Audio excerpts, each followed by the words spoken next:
Then he made the altar of burnt offering of acacia wood, 5 cubits long, and 5 cubits wide, square, and 3 cubits high. He made its horns on its 4 corners, its horns being of one piece with it, and he overlaid it with bronze.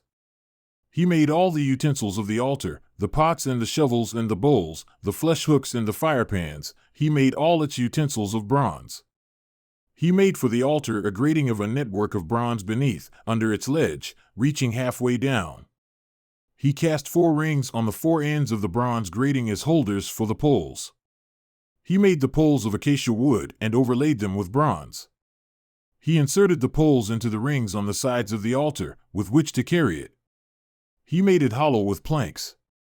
Moreover, he made the laver of bronze with its base of bronze, from the mirrors of the serving women who served at the doorway of the tent of meeting.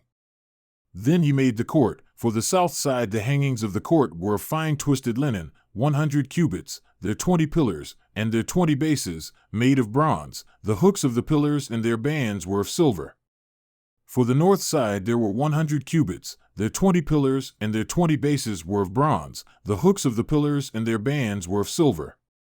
For the west side there were hangings of 50 cubits with their 10 pillars and their 10 bases, the hooks of the pillars and their bands were of silver. For the east side toward the sunrise 50 cubits. The hangings for the one side of the gate were 15 cubits, with their 3 pillars and their 3 bases, and so for the other side. On both sides of the gate of the court were hangings of 15 cubits, with their 3 pillars and their 3 bases. All the hangings of the court all around were of fine twisted linen. The bases for the pillars were of bronze, the hooks of the pillars and their bands were of silver, and the overlaying of their tops were of silver, and all the pillars of the court were furnished with silver bands. The screen of the gate of the court was the work of the weaver, of blue and purple and scarlet material and fine twisted linen. And the length was 20 cubits, and the height was 5 cubits, corresponding to the hangings of the court. Their 4 pillars and their 4 bases were of bronze, their hooks were of silver, and the overlaying of their tops and their bands were of silver. All the pegs of the tabernacle and of the court all around were of bronze. These are the things numbered for the tabernacle of the testimony, as they were numbered according to the command of Moses, for the service of the Levites, by the hand of Ithamar the son of Aaron the priest. Now Bezalel the son of Uri, the son of Hur, of the tribe of Judah, made all that Yahweh had commanded Moses.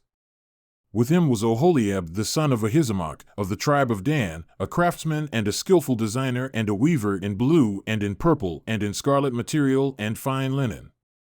All the gold that was used for the work, and all the work of the sanctuary, even the gold of the wave offering, was 29 talents and 730 shekels, according to the shekel of the sanctuary.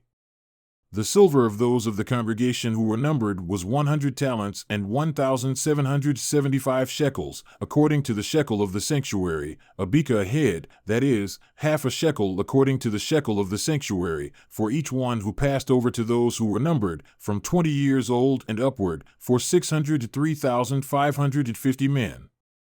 100 talents of silver were for casting the bases of the sanctuary and the bases of the veil, 100 bases for 100 talents, a talent for a base. Of the 1,775 shekels, he made hooks for the pillars and overlaid their tops and made bands for them. The bronze of the wave offering was 70 talents and 2,400 shekels. With it he made the bases to the doorway of the tent of meeting, and the bronze altar and its bronze grating, and all the utensils of the altar, and the bases of the court all around, and the bases of the gate of the court, and all the pegs of the tabernacle and all the pegs of the court all around.